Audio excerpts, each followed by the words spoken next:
Now, the more we tend to live in a world of thought, the more we tend to live in an abstract world that is removed from and has a gap between it and the real world of nature.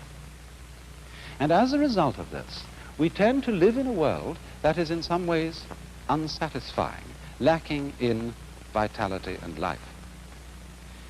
And also, people tend to think all the time.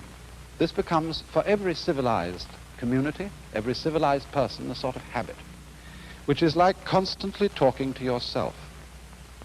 Now, of course, when you meet me here on the TV screen, I'm always talking, or almost always. But I assure you, I'm not always talking.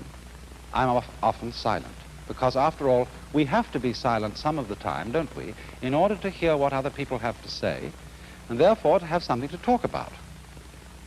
In just the same way, our minds have to be silent some of the time if we are really to have anything to think about except thoughts.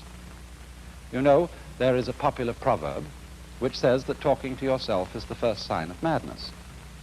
And there's some truth in this, because constant thinking, as distinct from simply experiencing through our senses, constant thinking about our experiences, coding our experiences into words, into signs, into the symbols of thought, is a buzz that goes on day in and day out inside our heads except when we're sleeping.